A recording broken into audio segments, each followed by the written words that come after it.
Hello and welcome to another Premier Pundits podcast. It's ahead of the double game week 26, and as always, I am joined by my esteemed co-host, Mr. Moneyman McKenna. How the devil are you, my friend? Yes, so for people that aren't subscribed to the Fan Team YouTube channel, we've just made a video on there explaining that I've come off back-to-back money-winning weeks. I'm just, throw those gang symbols out there, Ben, whatever we have to do, throw in like 90s. It's probably, from your Happy Monday days, wasn't it? All those signs. I can't remember those Happy Monday days. I was chemically induced haze those years. I love it. And I've come off back-to-back money-winning weeks there. I am Mr. Money McKenna, and we've done well. The data is serving us well there. Hasn't done too well in terms of FPL this season. I am back into the 1 mil. I'm, looking at a big green arrow this game week. Did quite well with 89 points, so feeling quite happy about that. But moving on to this game week 26, because this is a huge one, isn't it, Ben? Double game week, but the warning from me and the warning from you, which was last week, is don't focus on it too much. So just initial kind of concerns straight off the bat here. I'm going to talk through the double game week 26 fixtures. Aston Villa play Leeds, Sheffield United, Burnley, Tottenham versus Leicester, Chelsea, Man United, Liverpool, Crystal Palace versus Fulham and Manchester United, Everton, Southampton, West Brom, Fulham, Crystal Palace, Tottenham, Leicester, Arsenal, Burnley, Liverpool, Sheffield United, Chelsea, Manchester City, West Ham versus Wolves, Man United, Chelsea versus Crystal Palace, Sheffield United versus Liverpool and Aston Villa, Spurs versus Burnley, Fulham, West Brom versus Brighton and Everton, and finally Wolves versus Newcastle and Man City. Going through those, first of all, our warning before this game week was don't focus too much on the double game week, because it wasn't confirmed and things could change, but also injuries could happen. And say for like the instance with Leicester there, James Maddison would have been a great pick, but he could be injured now. But looking at that game week 26 fixtures, I'm not enamoured with too many teams there. I'm not enamoured with too many kind of defences, stop outs, too many great attacking results. Man City are basically a given, and I think everybody and their mother has Man City treble up, or they should do. But apart from that, I'm not crazy bowled over by this. So what are your thoughts and feelings initially on the double game week 26 fixtures announcement as well, Ben? Yeah, it's all just a bit it's I think we mentioned it last week. I always had this since Ben Crellin done his projections around the fixtures. I highlighted this week as the wild card, as an opportunity to really sort of lay down the marker, get some points, set me up for the season running. The reality is I'm probably late, and I should have done it maybe ahead of that previous double game week where a lot of teams sort of cashed in and there was some real big returners. I'm looking at these set of fixtures, and it's quite difficult to maybe pick out, those teams that you think, or players that I think will maybe do well. I'm just going to play the percentages, and I will have to go with my wild card, and I will just go in with an open mind. I'm not too happy with my squad as it currently stands, although I'm off the back of a decent game week. It'll just be about now how many players to bring in. I think Tottenham is the one, they've on paper, they've got what appears to be two nice-ish fixtures, but, we've seen a little bit of a resurgence from Fulham in recent games. Of course, it's a London derby. They're looking a lot tighter at the back. Burnley, notoriously difficult to break down, solid 4-4-2.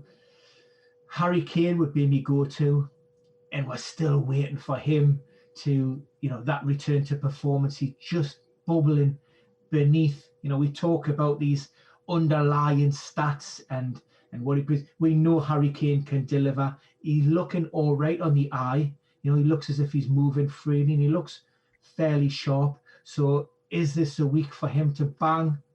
quite possibly so. And yeah, like I say, I'm 90% plus that Harry Kane will be coming into my squad, just for the fact that, you know, we've got 2 games there, and potentially, you know, even if he could return a couple of goals, I would be happy with that.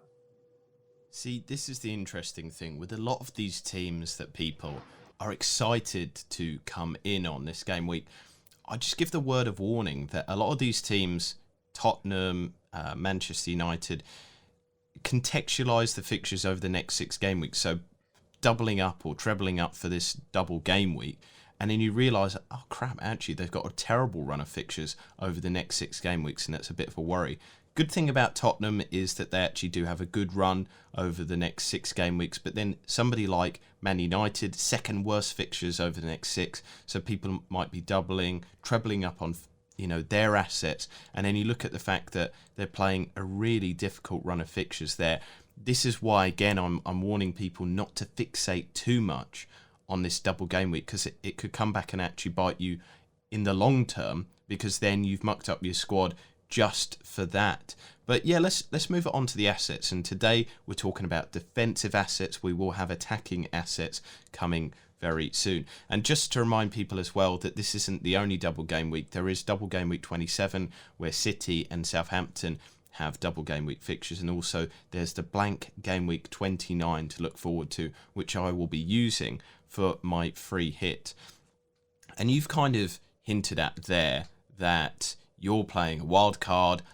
I'm going to be hinting at the fact that I might be playing my treble captain, which will be a really fun thing to do. But it's a debate between this game week and next game week, because I'm looking at the Manchester City assets. But one word of warning that I would give as well, adding to that discussion point there, is be careful with your transfers for the long term, but also be careful with your hits, because a lot of people will be wildcarding this week. So you might take a 4-point hit, an 8-point hit, and then suddenly you're quite far behind. Who are you hitting in for? There's people talking about Gareth Bale. You have to make sure that they're going to play both games. I think a hit in this game week isn't a bad idea, because obviously it's kind of halving your risk if these players have 2 game weeks. But you just have to be very wary of who you are bringing in. And also the incredibly high risk, as you stated in a podcast last game week, that there's such a high incidence of injuries that this player might, you know, come in for just 1 week, get injured, and then they're out for a while, and you've taken a hit, you're taking a red arrow, and you're kind of falling behind of the rest of the game week. The other thing as well is people are talking about bench boost, because it is a double game week. Play your best 11 and see if you want to bench boost as well. But there might be another game week where you think, oh, these single game weeks are quite good, and you might want to bench boost there as well. Treble captaincy, it's all about contextualizing your team. So there's no kind of, oh, definitely play wildcard, bench boost, free hit, or whatever triple captain this week. It's what's good for your team, and you have to understand that we can give advice, we can give you the data, we can give you the information on teams, but it is what kind of context and situation your team is in, Ben. And I think that really rings true for a lot of teams this season, because I think some people have actually played a wild card, a bench boost, a free hit, because, oh, the rest of the community are. But you don't have to. I didn't play my free hit a few weeks ago. It's probably cost me in the short term, but then I'm well prepared for game week 29, whereas a lot of people are either going to miss out and play 5 or 6 players. I can play 11 that game week. So, yeah, what are your thoughts and feelings just on chips this game week as well, before we get into that defensive data? Yeah, look, it's so unique and it's so personal. I always, go back to default. Maximize your returns. These chips are a rare commodity. You have 3. You don't have the opportunity to use them again. So you strategically pick to deploy or activate those chips when you know you're going to get, you're going to maximize those returns. And it's only you that really knows how your squad's sitting in terms of fixtures and what's coming up. Like I say, with mine personally, I'm not too happy with my squad. I will be going in short-handed into the double game week. So I think, I feel it's the right time. It will set me up nicely for the season running. I've got all my other chips intact, so I've got a free hit. That's probably the only one that most people, if they've still got it, will be lining up that week 29. But yeah, look, it's important not to be the sheep and get drawn into the community, because what you see on social media is such a small, it's just a snapshot of what's happening, and it can almost appear that everybody and their all and sundry are going down this route. It's not. And if you don't feel that you want to or you need to, then by all means, like I say, there's no right and wrong way to play this game. Some people, are just a little bit luckier than others, and yeah, look, there's still that element to that. And where's the fun? If you follow everybody else. It's true indeed, and that's why I've got a few picks for this double game week, but also some advice on others as well. And of the teams doubling in game week 26, I like the defences of 4 teams: Manchester City, Chelsea, Leicester, and I've got a Maverick pick of Fulham. Now, with some of these, I'm going to contextualise short-term kind of picks and long-term not so good. But starting off with the Foxes, I think that Leicester are fantastic form at the moment, looking really good, solid at the back. I like that Ndidi is kind of full fitness and ready and raring to go, looking really good. They do have a few kind of problems there with some injuries, but looking at it, Evans, we've talked before, is a boring pick, but relatively well priced at 5.5. Then you've got the out of position Pereira, could be a great asset, especially if he keeps starting further up the pitch. But there's also Luke Thomas, who could be a cheap way into that back line as well. The double looks enticing for me because the next 2 fixtures are pretty cleanable when you look at it. And game week 29 is a blank, but of course that doesn't affect me too much with my free hit. There are some tough fixtures of City and West Ham in the medium to longer term, but then they've got a good run to the end of the season as well. You don't have to play them every week. You could bench them and it's not a big problem. But looking at it, Arsenal and Burnley in that game week 26 double up. Arsenal hit and miss, and Burnley don't score very often. They're pretty much miss, very rarely hit indeed. So this could be a good game week for them. Good time to load up on their assets as well, because quite a few of them are very differential. A lot of people aren't looking at the good underlying data of Leicester. They're kind of gone under the surface. Obviously, as I said, their Evans is much more boring. Pereira is back from injury, and Luke Thomas only started this game week. So I've kind of put them in position that I would actually buy them as well.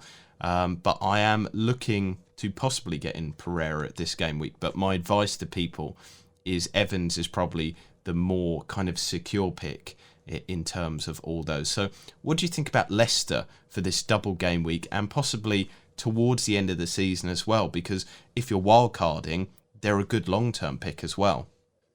Yeah, look, I like Leicester, and I think Ricardo Pereira, for me, is the standout. We're recording just before Thursday night's Europa League game, so we don't know how Brendan Rodgers is going to line up. What we've seen in the first leg of their tie was he rested Ricardo Pereira, and he prioritised that, his Premier League side. And as a surprise sort of tactical switch you alluded to, he played him on the right-hand side in an advanced role, which not many people did see. That was he preferred him to Mark Albrighton, who remained on the bench. A couple of concerns maybe, and how the potential loss of James Maddison may unbalance the team. I've been looking at who could maybe come in and fill that sort of number 10 role. It could be Tielemans that's moved up. That maybe would bring Mendy in alongside Ndidi. I'm happy with those two as a double pivot 6. But even though Luke Thomas, again, I think he started in the Europa, and then again, he was a little bit of a surprise in there at left back, which freed up that Ricardo Pereira to go onto the right. I think, Pereira, if he, as a defensive asset, he's reasonably priced. Also, Leicester offer you a really, decent chance of pulling that in it. And again, even if it's just a half, 20 minutes, or if he starts in a game in an advanced position, then you've always got that little bit of a Brucey bonus tagged on the end of it. So I think I'd be prepared to take a punt on Pereira. He maybe hasn't hit the dizzy heights of the performance that we've seen previously in the past, but let's not forget he is coming off the back of a long-term injury, the knee, and then he suffered a setback. I think it was a adductor-related groin problem. So it's going to take a little bit of a while, but if he gets these minutes in his legs, I'm sure it'll not be too long before he is back to the Ricardo Pereira that we know. And just on that, with the injury discussions there, with long-term injuries and the type of injury that he had, there is obviously a risk of re-injury. But do you think that he's kind of come through that high-risk period and is now settled into the team, getting those minutes, getting back to full fitness, or is there still a little bit of a risk there, Ben? Look, I think the risk will always remain in place, post 12 month, those first couple of years even. What we do know from research would say that if you return to play within a 9-month period, you're at significant risk of re-injury or recurrence of injury. And by re-injury, we're not just talking about the knee that suffered the rupture, but also, the opposite knee. So bilaterally, you're at greater risk. Then every month played after that 9-month period, your risk of recurrence or re-injury reduces by 51%.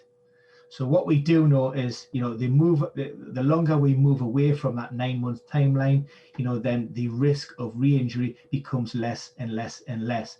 And with that, Ricardo Pereira is gaining match fitness, sharpness, and also confidence again, to go out there and perform at the highest level. Well, that's positive to hear then. And it's been a few months since that 9-month period as well. So hopefully it's onwards and upwards for him. Somebody that is absolutely on top of their season at the moment is Manchester City. And as mentioned there, we don't need to talk about their defensive assets. Everybody basically knows who is good for them. So we're going to turn the attentions to Chelsea.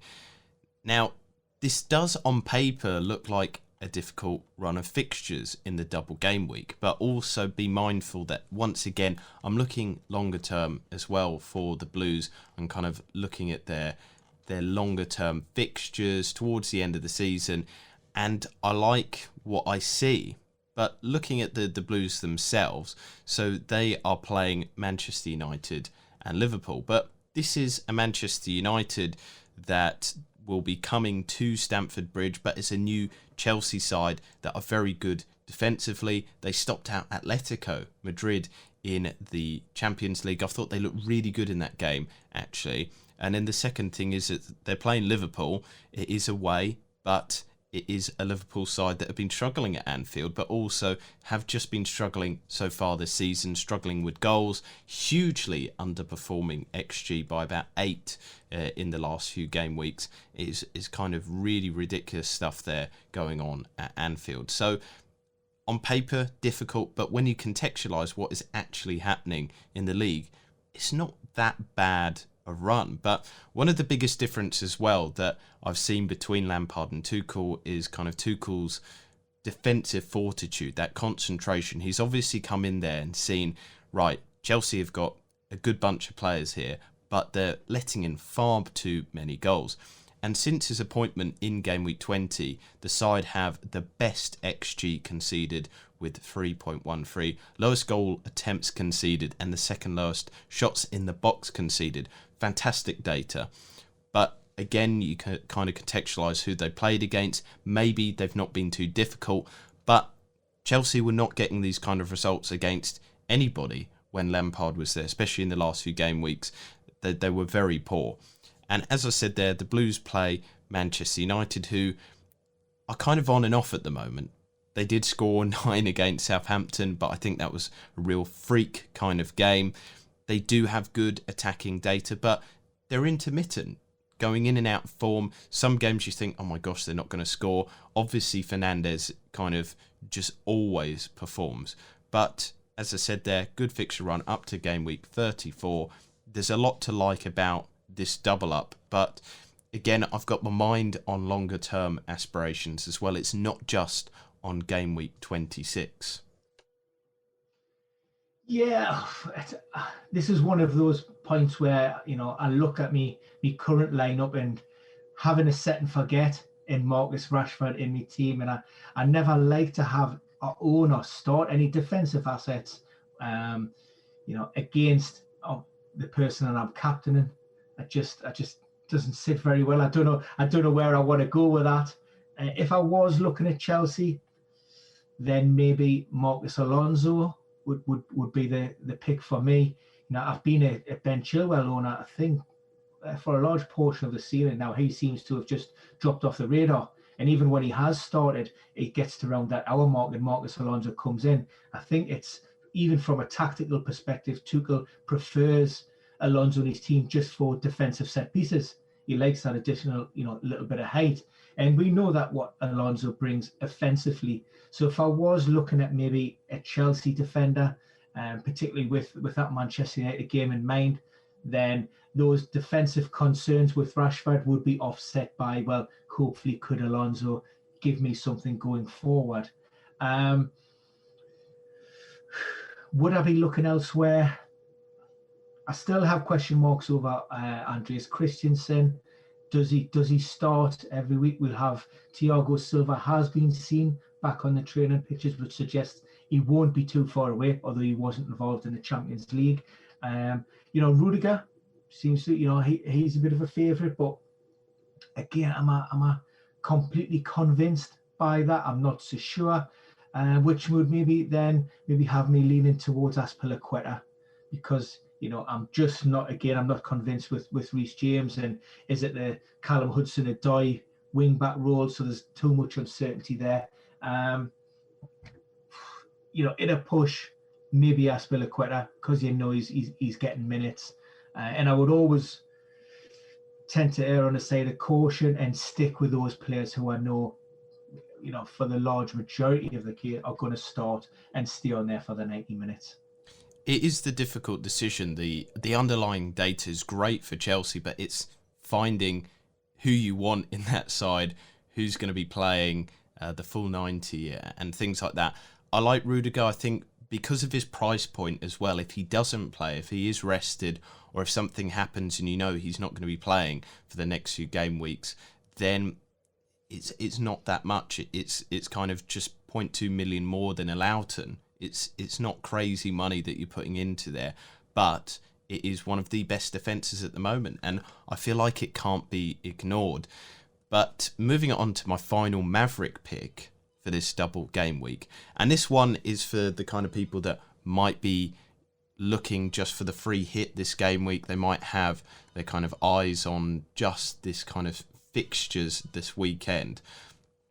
And looking at it, I think Fulham aren't a bad pick at all. You mentioned it there that you might be moving towards Harry Kane, but then there's also the fact that Fulham are looking good. They're playing Burnley as well, so I'm not that enamoured with Tottenham picks. We'll come on to their attacking kind of players in the next show, but looking at Fulham themselves for the defensive data, they're playing one of the worst attacks in the league with Crystal Palace, plus a very poor Tottenham side. I think there's a likelihood that we could see 2 clean sheets in these matches, and a lot of people are looking at Tottenham assets as must-owns, but the data from the Lily Whites is very poor, because over the last 4 game weeks, Tottenham are third from bottom for XG and non-penalty XG, second lowest shots in the box, and nestled between Crystal Palace and Burnley for chances created. Not where you want to be in the league. As I said there though, longer term, the ownership of Fulham is a little bit more difficult to justify. After this double game week, they play Liverpool and Manchester City. Then they play Leeds, Villa, Wolves and Arsenal, which isn't as difficult, but it's still not a great run of fixtures. But then looking at their price points as well, you can get an Anderson or a Robinson, somebody like that, fairly cheap. So I think if you're just focusing on this double game week, I think a big differential could be Fulham. And looking at the players further up the pitch, there might be some players to own there, but again, we'll focus on those in the attacking discussions. But differential Dinnery, what's your viewpoint on the cottagers? I like Fulham. Yeah, I do. I think we've seen real improvement from Scott Parker's men. It's just a shame this Fulham didn't arrive earlier in the season, because I don't think they would, be in this predicament that they find themselves in. But maybe that was the sort of kick up the backside that they needed to get their season kicked into gear. You can't underestimate the importance of bringing in a striker who can, finish those chances, ease that burden on a back four, ease that pressure, take your team up the pitch, that 5 and 10 yards, hold the ball up. And I think we've seen that with Maya. And then you have Loftus-Cheek, who, his injury hampered 18 or so months. He's getting regular football now. He's looking sharp. Ademola Lookman, he is a real jack in the box. Explosive pace, looks dangerous, can create. And then, Cavallero has looked good. Jacoba Reed has looked decent. So, and then when you maybe, again, the double six pivot holding, it tends to be either Anguissa or Reed or Lamella in there. And I think that, they've got a solid spine to that team, and they're not giving up a lot. Like I say, they're fighting for their manager. They're fighting for their top flight status. And, at the money, if I was to bring in Harry Kane on the wild card, then maybe for that one game, I hope it all just goes to pot. But generally, for the long term, for that season run in, I think they're definitely worth some serious consideration. Looking at Fulham then, but teams that I'm not looking at this fixture swing, because there's a few teams that are actually looking positive. They're not necessarily got double game weeks here, but teams here. So looking at the best fixtures over the next 6 game weeks, Newcastle are actually top. I won't be looking at them. Southampton are second best. I won't be looking at them. Tottenham, now, again, a lot of positivity around them, but there's no data to back it up. 4th best fixtures over the next 6. I'm not looking at them. And Everton, apart from maybe Dominic Calvert-Lewin, not looking at them either. This fixture swing that some people are talking about as well, I just don't see it justifying it, because there's no data to back up a lot of these moves.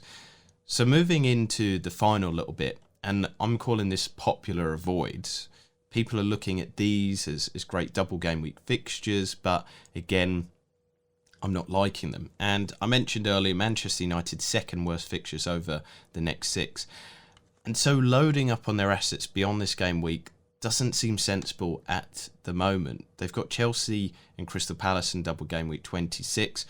That Crystal Palace game looks mighty fine indeed. If it was a single game week, it could be a great captaincy one for Bruno Fernandes, but I'm turning my attention to Manchester City for captaincy this game week. The side do have some alright defensive data. They're sitting 4th best for XG conceded, but in their last 8 game weeks, they've underperformed XG conceded and only have 2 clean sheets in that time. So can I justify having in a defensive asset from Manchester United? And maybe not. The only one really is Luke Shaw. He's attracted a lot of attention because, quite frankly, he's producing a lot of chances. He's getting involved with those attacks. 25 chances created in his last 8, 4 big chances and 4 assists. It's pretty sensational stuff, but it's that bread and butter again of will they keep clean sheets? So game week 26, double game week 26, they've got Chelsea, Crystal Palace, might concede against Chelsea, then they've got West Ham, then they've got the blank, then they've got Brighton, and then they've got Tottenham. It's a real mixed bag there for Manchester United, but it's that consistent of being inconsistent at the back. They don't seem to keep clean sheets. They might not concede a lot of goals, but they're not keeping clean sheets, and it's a big worry for me looking at their assets. And so you bring them in, they're not cheap. They're fairly priced. The Maguires, if you're going to have somebody who's basically set and forget, or Wan-Bissaka, you can get, as I said there, you could get Rudiger for a lot less. You could get Pereira for a little bit more as a premium with, I would say, better defensive data. You could get Evans for the same price as maybe a Maguire. I don't think they justify it at the moment, Ben. What are your thoughts and feelings, though? I've been sitting on Maguire since the last wild card and massively frustrated. The only solace that I can take from the fact is that you pretty much know that Maguire is going to be in the starting 11 week in, week out as the skipper. And, if you look at his historical data, he's due maybe a goal or two potentially before the end of the season. And that's what we hope as owners. In hindsight, it would have been Wan-Bissaka or Luke Shaw. Probably Wan-Bissaka, because on the right-hand side, I really see there's no real competition in terms of senior experienced right backs, whereas Luke Shaw obviously comes under a little bit of pressure from Alex Telles, and that maybe becomes more evidence or a more of a concern in and around European fixtures as Ollie looks to manage his squad. If you've got him, keep United backline, but I wouldn't be going out of my way to bring those in if the truth be known. I think I echo what you say. Luke Shaw is the one, but he's never far away from an injury, and there's always, like I say, there's always that little bit of a risk. I think we've seen against, was it maybe even Southampton? Was he got brought off at half time in that game? So, like I say, and you're paying top dollar for these players, and when you're paying top dollar, you want the returns, or at least you want the potential for a player to return, not for it to be sitting on the bench. Moving the attentions to Everton, and I reiterate the point each time we even considering Everton defensive assets, Pickford is between the sticks. I mean, you just need to ask yourself, are you truly sane if you're going to have an ex-Sunderland goalkeeper between the sticks? It's ridiculous. Well, Carlo Ancelotti has come out, and this maybe shows a distinct shift in tone. He's actually come out and he said he will be rotating Jordan Pickford and Robin Olsen from now until the end of the season. Now he's come out and said that. Now, we've always surmised that Olsen was the backup and Pickford had the number 1 jersey and when fully fit. Pickford's just spent a little bit of time out with a rib injury, and Olsen's come in and he's performed, solidly.